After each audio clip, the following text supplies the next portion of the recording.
Je crois beaucoup en la chance et je constate que plus je travaille, plus la chance me sourit. J'aime beaucoup cette citation malicieuse et tellement vraie de Thomas Jefferson. En tout cas, travailler aura certainement réussi à notre ami puisqu'il est devenu le 3e président des États-Unis, fonction qu'il n'aurait certainement pas atteinte s'il avait choisi de se la couler douce au fin fond d'un hamac en Virginie, un fétu de paille à la bouche et une bière fraîchement sortie du saloon à la main. Le travail, c'est d'ailleurs un des piliers du développement personnel. C'est ce qui sépare le rêve abstrait et hors d'atteinte de l'objectif concret atteignable. Néanmoins, il est essentiel de ne pas confondre travail sérieux et rigoureux d'un côté et surmenage de l'autre. Premièrement, le travail est obligatoire pour atteindre n'importe quel objectif. C'est un des enseignements, un des outils les plus précieux et les plus puissants du développement personnel, le travail. On ne le répétera jamais assez, le travail. Sans lui, rien n'est possible, car malheureusement, ou pas d'ailleurs, rien ne se fait tout seul. Autrement dit, si on ne met pas régulièrement la main à la pâte, tous nos rêves sont condamnés à ne rester que ça, des rêves. Ça reste agréable, réconfortant d'avoir un rêve auquel s'accrocher et auquel rêvasser en soupirant, mais ça ne suffit pas. L'être humain est fait pour ne pas se satisfaire de fantasmes. Au contraire, nous, on veut les décrocher de leurs nuages, ces rêves qui fleurissent dans notre esprit. Nous, on veut les faire descendre et atterrir dans nos vies. Car le destin d'un rêve, c'est d'être vécu par son rêveur.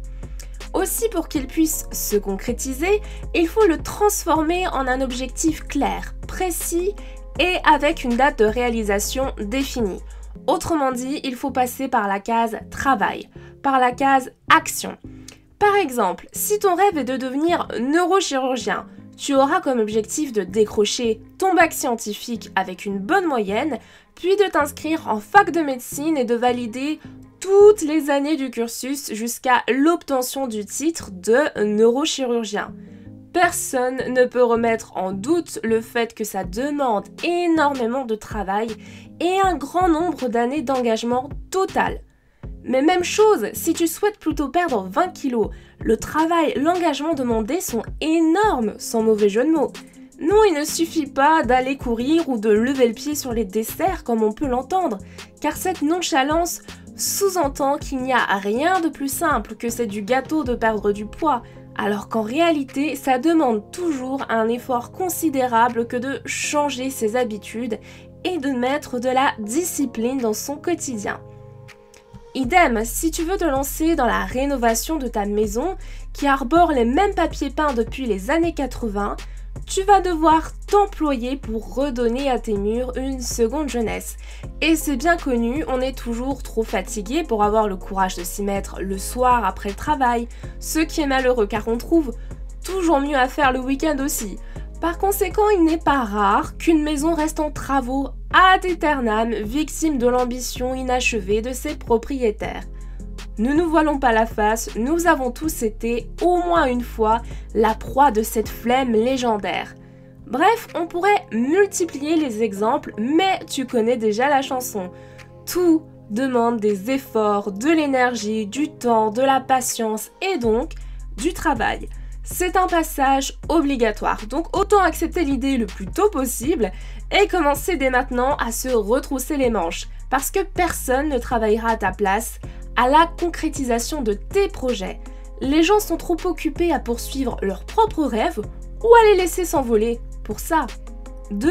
L'importance de te connaître pour savoir quel rythme est le plus adapté à ton mode de fonctionnement. Le concept de développement personnel est pour moi l'un des plus beaux et des plus puissants qui soit, car il véhicule aux gens l'idée qu'ils peuvent obtenir de la vie ce qu'ils veulent, et donc vivre une vie qui les inspire et leur correspond pleinement. Or, nous sommes tous nourris et inspirés par l'exemple de personnes incroyables, pétries de succès et tellement engagées dans leur travail qu'elles y consacrent tout leur temps, au détriment parfois de leur sommeil, sans parler alors des barbecues entre amis ou des pauses jeux vidéo. Ces personnes sont des modèles d'engagement et de passion. Inutile d'être un adepte du développement personnel pour le reconnaître et les admirer pour cela. Prenons l'exemple d'Elon Musk, puisque c'est un peu l'incarnation ultime de cette réussite insensée et de cette éthique de travail acharnée. On le sait, il travaille environ 100 heures par semaine et il recommande aux entrepreneurs qui souhaitent marcher dans ses traces de faire de même, s'ils espèrent en tout cas obtenir des résultats aussi faramineux que les siens. 100 heures par semaine, c'est bien loin de nos 35 heures nationales, même s'il paraît hasardeux de mettre sur un même plan le salariat et l'entrepreneuriat, car on a beau dire ce qu'on veut, on sera toujours enclin à donner beaucoup plus de sa personne pour concrétiser son projet à soi. Pas sûr qu'on puisse toujours être animé du même feu intérieur quand on est par exemple vendeur dans une grande surface et que notre salaire mensuel se trouve calqué sur le revenu minimum défini par le gouvernement. Néanmoins, j'aimerais un peu nuancer cette apologie du travail qui s'incarne à travers ce genre de success stories en rappelant une simple réalité. Nous sommes tous différents et par conséquent, nous n'avons pas tous la faculté ou l'envie de travailler 20 heures par jour. Et vous savez quoi? Ce n'est pas grave, car nous n'avons pas tous l'ambition de devenir Elon Musk, de révolutionner l'industrie automobile ou d'aller coloniser la planète Mars. Certains rêves, comme ceux de cet entrepreneur hors norme, sont en effet si grands qu'ils demandent qu'on aille jusqu'à décrocher la Lune, ou dans son cas la planète Mars, pour eux. D'autres rêves ne nécessitent pas une vie de labeur pour se concrétiser. C'est d'ailleurs le cas de la majorité d'entre eux. Beaucoup de gens ont au contraire pour objectif d'équilibrer une vie professionnelle enrichissante avec une vie familiale et personnelle bien remplie. C'est tout à leur honneur. Et auquel cas, travailler 100 heures par semaine n'aurait pas de sens pour ces personnes. Encore une fois, ce qui compte vraiment, c'est d'apprendre à se connaître en profondeur pour savoir 1. Ce qu'on souhaite de la vie, les objectifs que l'on vise, et 2. Notre mode de fonctionnement pour savoir quel rythme de travail adopter. Car oui, il existe des bourreaux de travail, des boulimiques de l'action qui sont capables de travailler 15 heures par jour, tous les jours. Mais je suis persuadée que la majorité des gens ne peuvent pas tenir ce rythme sans déprimer et se retrouver en plein surmenage. À vous de découvrir dans quelle catégorie vous vous trouvez. Troisièmement, il ne suffit pas de cumuler les heures de travail. Il faut avoir une vision pour travailler de façon efficace et stratégique. C'est sûr, le temps passé à travailler est un facteur essentiel de réussite. Mais ça ne fait pas tout. Il faut déjà s'assurer d'être bien concentré sur notre travail en cours pour être sûr d'être un minimum efficace. Parce qu'on peut par exemple passer des heures sur un dossier tout en rêvassant à son rencard à venir, auquel cas notre productivité ne sera certainement pas à son maximum. Quand on se lance dans une tâche, mieux vaut rester focus de A à Z, quitte à s'octroyer une pause si on sent que notre esprit commence à gambader. Sinon, on perd plus notre temps qu'autre chose, et c'est dommage, car quitte à rêvasser, autant le faire en sirotant une limonade dans son jardin. Là au moins, on profite pleinement de ce moment de détente. Autrement dit, la quantité, c'est bien, mais la qualité, c'est encore mieux. Il est donc important de travailler de façon intelligente, ciblée, efficace et stratégique. Sinon, on court le risque de s'éparpiller, de s'emmêler les pinceaux, et au final, de perdre un temps précieux. Il faut en effet savoir faire la part des choses et établir dans un premier temps quelles sont les tâches importantes à accomplir pour avancer vers son objectif. Parce que sinon, on peut effectivement passer des heures sur l'élaboration d'un logo ou la recherche d'un pseudo. On peaufine, on perfectionne, on demande à nos proches ce qu'ils en pensent, puis on supprime tout parce que on n'est pas complètement satisfait, ou parce que Tata Georgette n'apprécie pas notre nouveau design. Puis on recommence de zéro, et le cercle peut être sans fin. En fait, on pourrait facilement consacrer 10 années entières à la recherche du titre idéal pour le roman qu'on veut écrire. C'est une belle façon de procrastiner sans en avoir l'air. On fait mine d'avancer sur nos projets, puisqu'on y consacre du temps, alors qu'en réalité, rien n'avance. Alors attention à l'illusion du nombre d'heures passées à travailler et au piège du perfectionnisme qui peut être extrêmement chronophage en nous poussant à recommencer 50 fois la même tâche.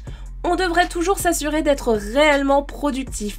Pour ça, rien de mieux que de se fixer des objectifs précis. Par exemple, écrire 10 pages de mon livre cette semaine, imprimer les cartes de visite de mon entreprise aujourd'hui, démarcher 10 clients potentiels avant ma prochaine pause café, etc. Ainsi, tu pourras réellement mesurer ta progression et constater que tu avances bien dans la bonne direction. Bref, quitte à choisir entre la quantité et la qualité, choisis la qualité. Ce sera toujours la meilleure décision à prendre. Mais bien sûr, rien ne t'empêche de viser la qualité et la quantité. Si tu y parviens, tu peux être assuré que tu ne tarderas pas à voir arriver les premiers résultats. Quatrièmement, l'être humain n'est pas une machine. Il doit utiliser le travail pour atteindre ses objectifs et non en devenir l'esclave. Attention au surmenage car clairement, un être humain n'est pas une machine. On ne peut donc pas le réduire à la réalisation d'une succession de tâches.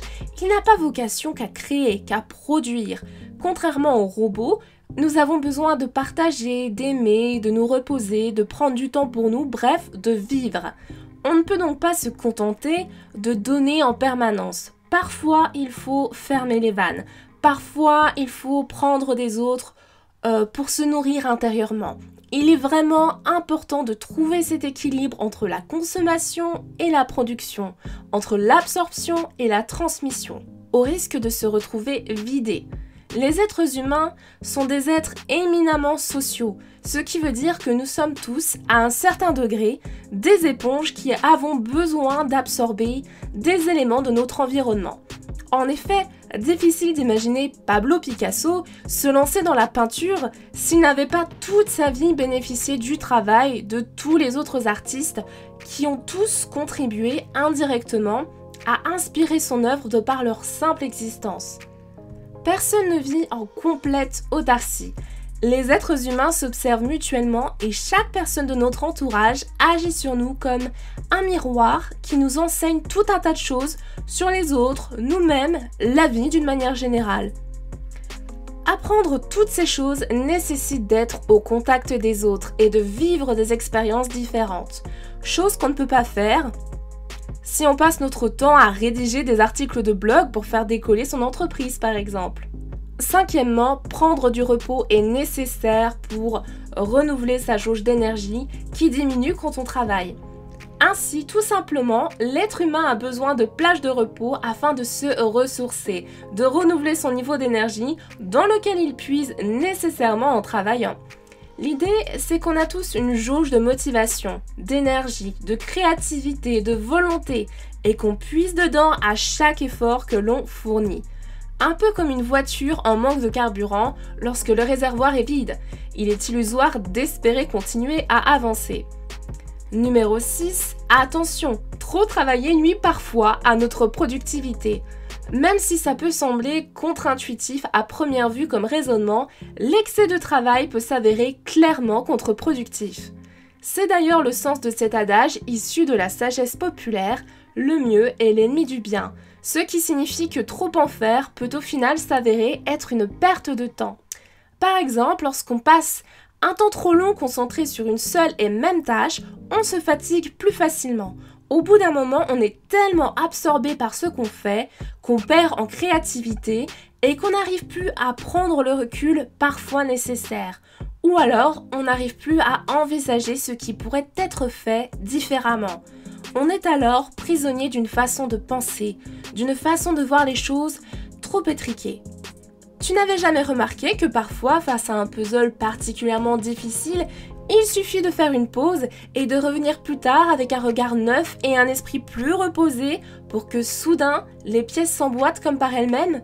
Eh bien voilà, c'est parce que notre esprit était alors embrouillé par le surmenage et que nous avions besoin de faire un break pour récupérer l'ensemble de nos facultés. Numéro 7, on a besoin de prendre du temps pour soi, afin de rester connecté à ses émotions et à ce qui est important à nos yeux.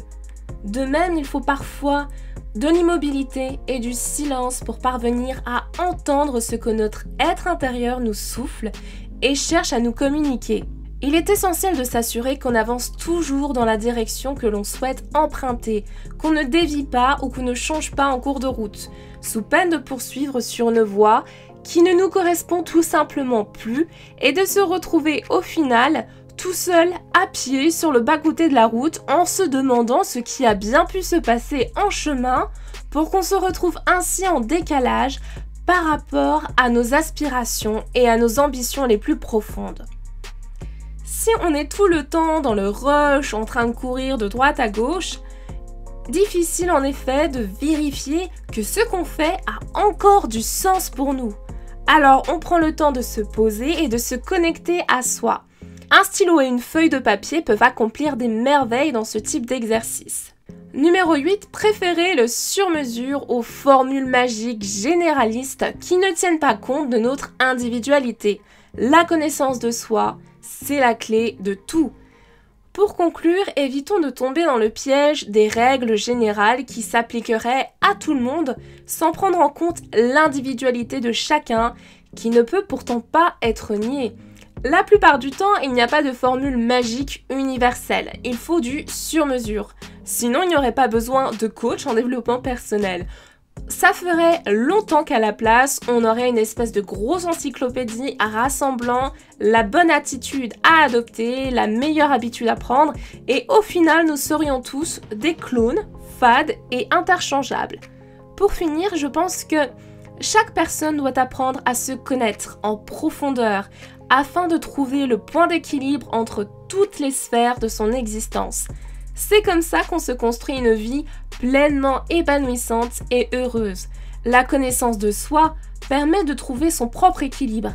C'est la clé de tout.